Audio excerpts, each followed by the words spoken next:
Audio Jungle.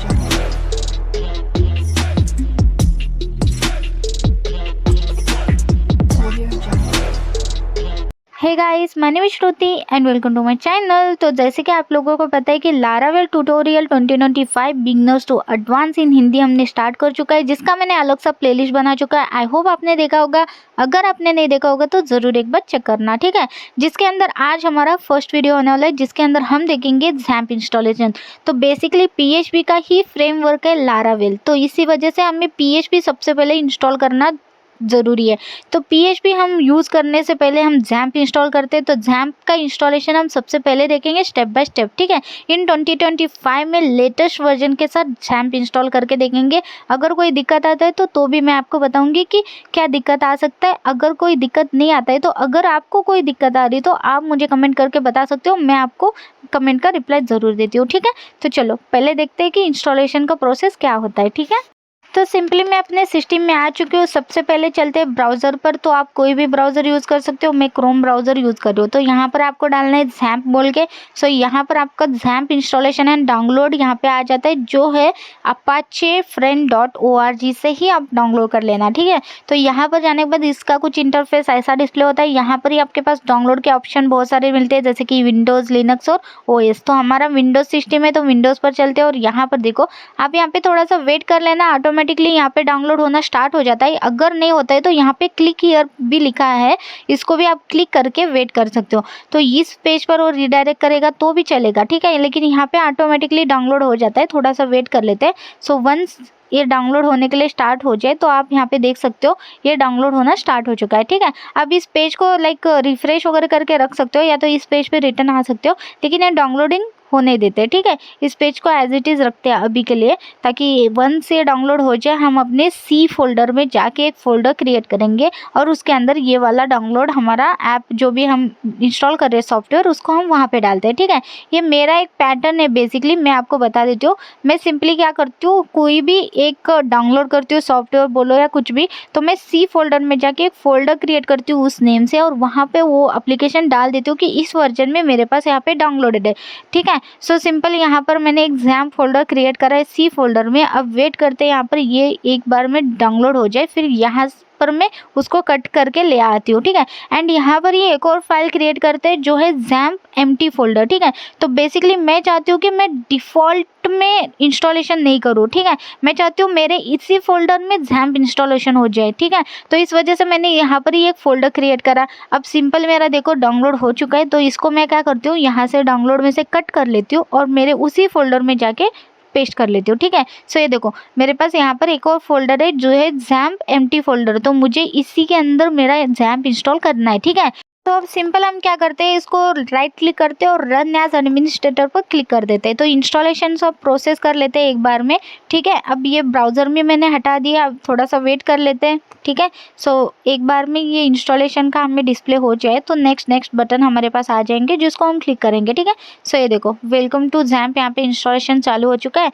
तो पहले तो ये वार्निंग दे दिया, ठीक है, ओके कर लेते हैं। अगर कोई वार्निंग आता है तो ओके कर देना। सो ये देखो पूरा सेटअप का यहाँ पर आ चुका है, नेक्स्ट कर देते हैं फर्स्ट में, एंड यहाँ पर भी नेक्स्ट कर देते हैं। और यहाँ पे आपका सिलेक्ट फोल्डर है, तो बेसिकली बाय डिफ़ॉल्ट पे जाना चाहते हो तो एज इट इज़ रखो, लेकिन मैंने जैसा बोला कि मुझे इसी फोल्डर में जो मैंने अभी जस्ट एम्प्टी फोल्डर क्रिएट करा जो है C फोल्डर में, अगर मैं C फोल्डर में आती हूँ तो नीचे आती हूँ तो XAMPP मेरे पास फोल्डर अभी जस्ट क्रिएट करा था, उसके अंदर फिर से मैंने XAMPP क्रिएट करा है। तो ये जो एम्प्टी फोल्डर है इसके अंदर मैं चाहती हूँ पूरा सेटअप हो जाए, तो सिंपल मैंने उसको सिलेक्ट कर दिया। देखो C XAMPP के अंदर XAMPP फोल्डर, तो बेसिकली मैं C के अंदर हूँ, XAMPP के अंदर। अब अगर XAMPP के अंदर जाऊँगी तो वो मेरा सेटअप होना चाहिए। सो नेक्स्ट कर लेते हैं, और इसी के अंदर मैं यहाँ पे इंस्टॉल कर रही हूँ इसको। अगर मैं इसके अंदर ओपन करके दिखा दूँ तो यहाँ पे फोल्डर स्ट्रक्चर बनना स्टार्ट हो गए, ठीक है। ये देखो फोल्डर्स क्रिएट होना स्टार्ट हो गया, हमारा XAMPP का पूरा सेटअप इसी फोल्डर में हो रहा है।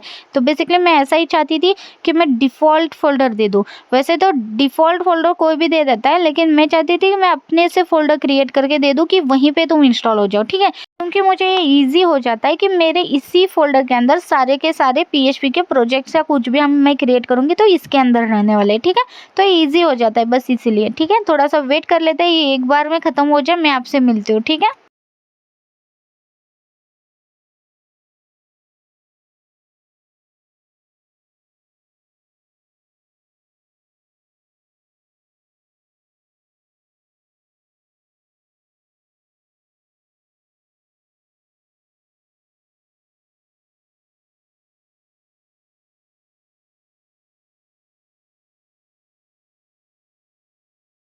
तो फाइनली यहाँ पर देख सकते हो ये फिनिश हो चुका है। यहाँ पर फिनिश कर देते हैं, यानी कि सेटअप हमारा पूरा हो चुका है।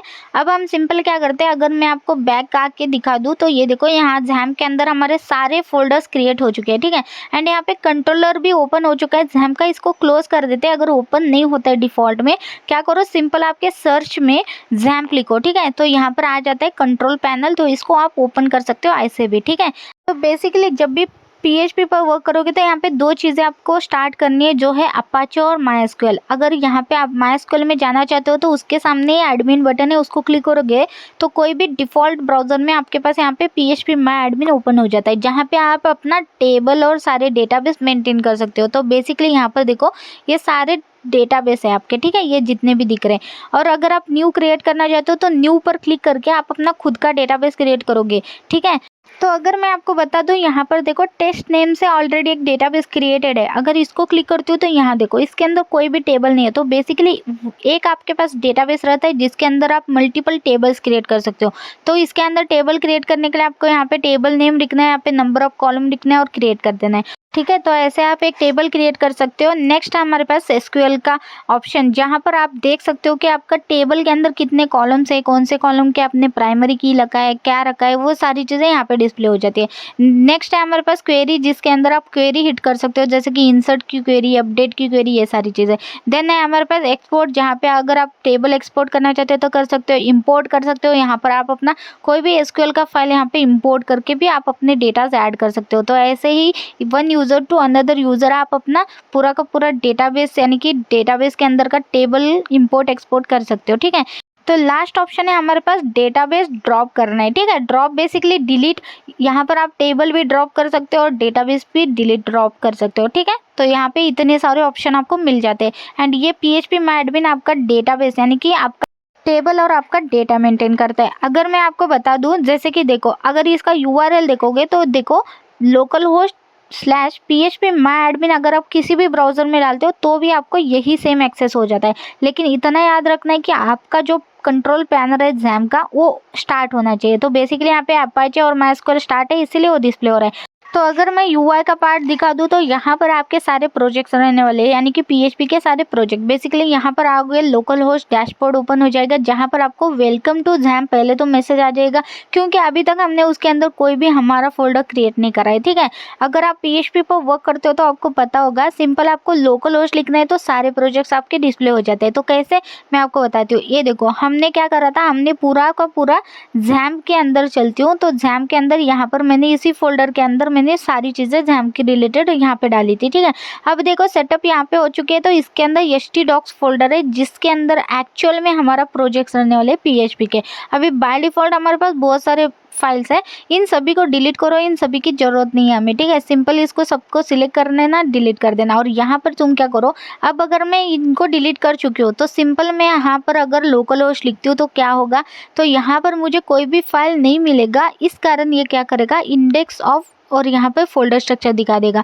तो बेसिकली यहाँ पे कुछ भी फोल्डर नहीं है यहाँ पे, इसलिए ये कुछ भी नहीं डिस्प्ले हो रहा है, ठीक है।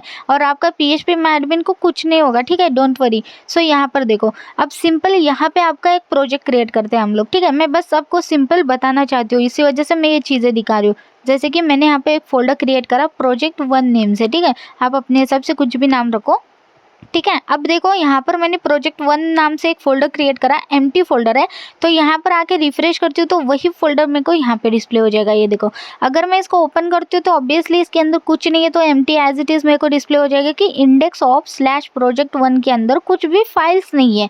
तो इसके अंदर आप multiple projects related files create कर सकते हो। फॉर एग्जाम्पल मैं एक क्रिएट भी करके दिखा देती हूँ, ठीक है। सो अभी हम क्या करते हैं, PHP का एक सिंपल सा लाइक रन करके देखते हैं कि क्या होने वाला है, ठीक है। सो जैसे मैं यहाँ पे एक नोटपैड ओपन कर लेती हूँ और यहाँ पे मैं इसका नेम रखती हूँ, लाइक इंडेक्स लिख देती हूँ, index.php नेम से एक फाइल क्रिएट कर लेती हूँ, ठीक है। सो बेसिकली आपको पता होगा कि सबसे स्टार्टिंग वाला पेज जो रहता है वो index.php और home.php रहता है। तो मैंने यहाँ पे index.php बोल के क्रिएट करा। अब मैं सिंपल इसको कोड डॉट करके VS कोड में ओपन करती हूँ, ठीक है। इस फोल्डर को ही ओपन कर रही हूँ ताकि हम इसके अंदर सारे फाइल्स क्रिएट करें, डिलीट करें, वो सारी चीज़ें देख सके, ठीक है। सो कोड डॉट करके मैं VS कोड में इसको ओपन कर लिया, ठीक है। वेट करते, ओपन हो गया, ठीक है।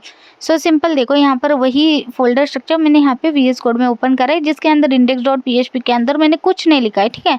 सो सिंपल अगर मैं चलती हूँ, ठीक है। अब देखो पहले कैसे रिफ्रेश करने पे मुझे डायरेक्ट ओपन हो जाएगा वो पूरा का पूरा प्रोजेक्ट। तो बेसिकली अब देखो ध्यान देना, प्रोजेक्ट 1 को जैसे क्लिक करती हूँ तो क्या हो रहा है, मेरा index.php रन हो रहा है।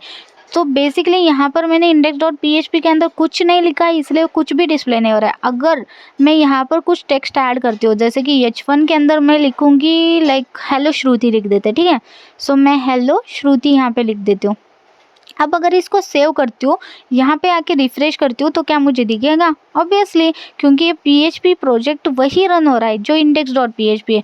तो आप सोच रहे होंगे ना, अरे यार index.php है तो इसके अंदर फाइल क्यों नहीं डिस्प्ले हो रहा है, डायरेक्ट क्यों रिस्पॉन्स आ रहा है? तो बेसिकली ये हमारा स्टार्टिंग पेज है, ठीक है। अब PHP ऐसा ये मान के चल रहा है कि ये आपका स्टार्टिंग पेज है, तो ऑटोमेटिकली उसने वो दिखा दिया। जैसे वैसे हमारे पास एक home.php भी सेम वर्क करता है, लेकिन मैं इस बार क्या डाली, home1.php बोल के एक फाइल क्रिएट करा, ठीक है, home1, ठीक है। अब इसके अंदर भी एक h1 टैग ऐड करते हैं। जैसे मैं बताना चाहती हूँ कि ये होम पेज है, तो मैं यहाँ पे लिखूंगी होम पेज बोल के, ठीक है। अब इसको भी सेव करा, तो यहाँ पे रिफ्रेश करने के बाद यहाँ पे ऑब्वियसली मेरा index.php चल रहा है, ठीक है। सो अगर मुझे home.page देखना है तो मुझे क्या डालना होगा, मुझे क्या करना होगा, इस प्रोजेक्ट के बाद स्लैश देके उस फाइल को कॉल करना पड़ेगा, जैसे कि home1.php, तब जाके मुझे वो रिडायरेक्ट करेगा उस वाले पेज पर, ठीक है। सो ये देखो मतलब होम PHP यहाँ पर अब मुझे डिस्प्ले हो रहा है, क्योंकि URL मैंने चेंज करा। अगर बाय डिफॉल्ट अगर मैं रिफ्रेश करती हूँ तो मुझे हेलो श्रुति ये डिस्प्ले हो रहा है, ये देखो क्यों, क्योंकि index.php as a home page वो ले रहा है। अगर समझो, ठीक है, अगर मैंने इसका भी नेम चेंज करा, मैंने सोचा कि यार index1.php करती हूँ तो क्या होगा, तो अब क्या होगा, अब मुझे ये दोनों फाइल्स दिखेंगी, ठीक है। अब देखना है अब, ठीक है। सो सिंपल यहाँ पर आती हूँ, रिफ्रेश करती हूँ एंड इसके अंदर चलती हूँ तो ये देखो दोनों भी सेपरेट फाइल मेरे को दिख रही है, ठीक है। सो अब अगर मैं चाहती हूँ कि index.1 वाला डिस्प्ले हो जाए तो उसको क्लिक करना पड़ेगा, होम वाला चल जाए तो उसको क्लिक करके देखना पड़ेगा। तो ये देखो होम वाले को करा तो होम वाला डिस्प्ले हो रहा है, इंडेक्स को करा तो इंडेक्स वाला। तो बेसिकली यहाँ पर यही मैं बताना चाहती हूँ कि आपका यहाँ पर जो मेन पेज है, ठीक है, वो एज अ index.php और home.php रहने वाला है। आपको यकीन नहीं हो रहा, home.php करके दिखा देती हूँ। सिंपल क्या करती हूँ, सॉरी ये गलती से फोल्डर बन गया, ठीक है। सो हटा देती है इसको, ठीक है। अब देखो home1 को home.php में कन्वर्ट कर देते हैं, ठीक है। अब देखना home.php डायरेक्ट मेरे को डिस्प्ले हो जाएगा जैसे इंडेक्स हो रहा था अभी, ठीक है। सो वेट करो, मैं आपको दिखा देती हूँ। ये देखो रिफ्रेश कर दिया तो ये देखो होम पेज डिस्प्ले हो रहा है। अगर यहाँ पर आकर रिफ्रेश कर देती हूँ एंड प्रोजेक्ट को रन करती हूँ तो ये देखो होम पेज मेरे को डायरेक्ट डिस्प्ले हो रहा है जैसे मेरा इंडेक्स चल रहा था। तो वही तो बोला मैंने कि या तो आप home.php लिखो या तो आप index.php लिखो, तो ये आपका मेन पेज माना जाता है PHP में, ठीक है, याद रखना। सो अगर मैंने दोनों चीज़ लिखी तो क्या होगा, तो index.php रन करेगा वो, क्योंकि उसको पहले प्रेफर देता है देन home.php को देता है, याद रखना, ठीक है। अगर आप दोनों भी सेम चीज़ें लिखोगे तो home.php नहीं, index.php सबसे पहले रन हो जाएगा, देन home.php आपको खुद से डाल के देखना पड़ेगा, जैसे कि ये देखो, ठीक है ना। मतलब याद रखो दोनों चीज़ें एक टाइम पे मत लिखो, home.php लिखोगे चलेगा, index.php लिखोगे चलेगा। एज अ मेन पेज आपका अगर रन करना है, आपको फ्रंट में दिखाना है, तो आपको इन दोनों में से एक रखना है, ठीक है। इन दोनों को करोगे तो ऑब्वियसली index.php ही दिखने वाला है, ठीक है। चलो ठीक है, आई होप आपको ये सारी चीज़ें क्लियर हो गई होगी और XAMPP इंस्टॉलेशन भी आपका प्रॉपर हो गया होगा। अगर कोई भी दिक्कत आता है तो आप मुझे कमेंट कर सकते हो, ठीक है। तो इसी के साथ मैं इस वीडियो को यहाँ पे एंड करती हूँ। नेक्स्ट वीडियो में हम इसका नेक्स्ट पार्ट देखेंगे। तो बेसिक पार्ट हमारा कंप्लीट हो चुका है, जिसके अंदर हमने XAMPP इंस्टॉलेशन तो देख लिया। एक और इंस्टॉलेशन है जो मैं नेक्स्ट पार्ट में बताऊंगी, ठीक है। तो चलो आज के लिए बस इतना ही था। आई होप आपको मेरा वीडियो पसंद आ गया होगा। अगर मेरा वीडियो पसंद आता है तो like share and subscribe to my channel. Thank you guys.